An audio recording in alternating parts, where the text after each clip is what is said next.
शख्स न सिर्फ मुतासिब है बल्कि हाई कोर्ट के चीफ जस्टिस और हाई कोर्ट के फैसलों के और डायरेक्शंस के बरअक्स प्रोसीड कर रहा है। उनको जज के मनसब पे नहीं होना चाहिए। जब एक जज साहब अपना माइंड डिस्क्लोज़ कर दे, जब मैटर रिमांड किया जाता है तो जनरली वो उस जज को नहीं सुनना चाहिए, क्योंकि वो तो अपना फ़ैसला दे चुका है। वो कैसे कहेगा कि मेरा पिछला फ़ैसला गलत था। तो उसूल, प्रिंसिपल, प्रोप्राइटी एंड फेयरनेस का तकाजा ये है कि वो कोई दूसरा जज सुने, इर्रिस्पेक्टिव कि हमारा एक बायस का और उनके मुतासिब जज हुमायूं दिलावर के होने का ये एक सबूत भी मौजूद हैं। उनका कंडक्ट भी इस बात को शो करता है, जैसे कि डिफेंस एविडेंस वो होती है जो कि जिसका अभी दोबारा 3:30 बजे आर्गूमेंट्स होंगे। डिफेंस एविडेंस ये मुल्ज़िम ने पेश करनी होती है, ये मुल्ज़िम का हक होता है। ये जज ने नहीं डिसाइड करना होता कि ये रेलेवेंसी इसके साथ है या नहीं है।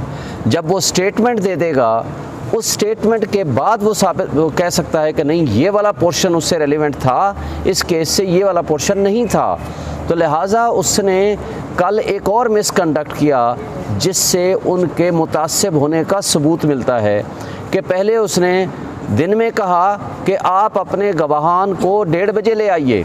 जब जाकर उनको एप्लीकेशन दी गई कि जी हमारे गवाह कुछ कराची में हैं, उनको कम से कम 1 से 2 दिन का टाइम दीजिए ताकि वो वहाँ से ट्रैवल करके आ सकें, तो उसने कहा नहीं, ये मैं डिसमिस कर रहा हूँ क्योंकि इर्रेलेवेंट है।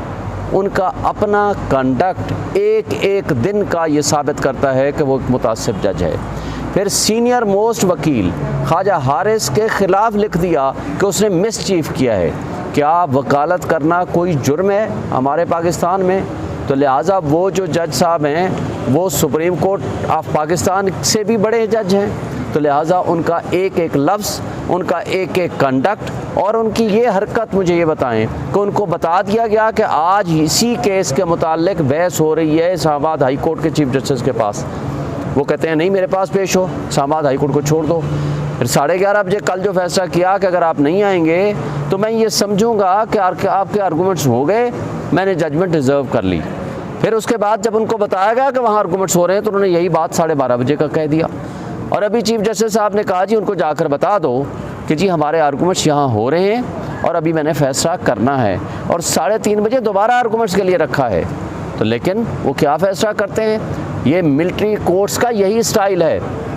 यही हम आपसे कहते हैं कि हम फ़ौजी अदालतों के क्यों ख़िलाफ़ हैं, इस तरह के कंडक्ट की वजह से।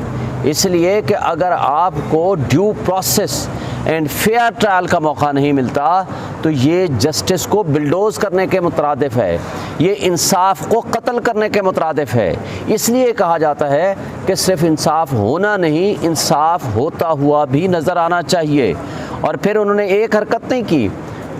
गौहर साहब जब उन्होंने उनके फेसबुक दिखाई गई कि आपकी पोस्टें हैं, उसके बारे में कहते हैं कि आपने मुझे ये क्यों बताया कि ये मेरी पोस्टें हैं। इस पे उसके ख़िलाफ़ ऑब्जर्वेशन दे दी। और एक बात आपको बता दूं, FIA ने अपनी जान छुड़ाने के लिए एक झूठी मूठी रिपोर्ट यहाँ जमा करा दी, और उसमें क्या लिखते हैं कि जी अब वो पोस्टें अवेलेबल नहीं हैं फेसबुक पे। इनको नहीं पता कि भाई फेसबुक पे आज अगर कोई डिलीट कर दे तो आप उसको रिट्रीव करा सकते हैं। फिर आप फेसबुक को लिख सकते हैं कि जनाब 90 डेज़ में उनके पास पूरा रिकॉर्ड मौजूद होता है। क्या आपने उसकी फॉरेंसिक रिपोर्ट कराई है? और फिर क्या आपने जज साहब से सवाल जवाब किया है? क्या उससे मोबाइल जब्त किया है ताकि जिससे वो आप रिट्रीव कर सकें वो पोस्टें? तो ये इस तरह की FIA की रिपोर्ट ज़ाहिर करती है कि ये जज साहब हुमायूं दिलावर के साथ मिले हुए हैं और उसको सपोर्ट करना चाहते हैं, ताकि उसका ये आपको एक बात और भी पता होनी चाहिए। जस्टिस अतर मिनल्लाह जब चीफ जस्टिस थे, उन्होंने ये बाकायदा डायरेक्शन जारी की थी कि कोई भी जज ना व्हाट्सएप में ग्रुप बनाए, ना इस तरह का सोशल मीडिया फेसबुक वगैरह इस्तेमाल करे। ये आज 2023 तक इस्तेमाल करते रहे हैं। It is a misconduct on the part of the जज। क्या इसमें मैं एक आपके तवज्जुह से पूछूंगा, आज तक उनके ख़िलाफ़ कोई एक्शन हुआ है? क्या डिस्ट्रिक्ट एडमिनिस्ट्रेशन जज साहब ने कोई कंप्लेंट बना के भेजी है इनके ख़िलाफ़? ये मैं मुतालबा करूँगा और मैं कहूँगा अपने वकला साथियों को और दोस्तों को भी और बार एसोसिएशन को भी, ऐसे जज के ख़िलाफ़ रेजोल्यूशन पास की जाए और इनके ख़िलाफ़ मिसकंडक्ट की प्रोसीडिंग्स होनी चाहिए कानून कायदे के मुताबिक, कि जो एक शख्स न सिर्फ मुतासिब है बल्कि हाई कोर्ट के चीफ जस्टिस और हाई कोर्ट के फ़ैसलों के और डायरेक्शंस के बरअक्स प्रोसीड कर रहा है, उनको जज के मनसब पे नहीं होना चाहिए। इसलिए एक जज का मनसब एक अल्लाह की खुदा का मनसब होता है और यहाँ ये उनके नायब होते हैं, इन्होंने इंसाफ करना होता है। लेकिन ऐसे लोग जो अदलिया की कुर्सी पर बैठे होंगे वो इंसाफ का कत्ल करेंगे, इससे इंसाफ की राह में रुकावटें पैदा होंगी।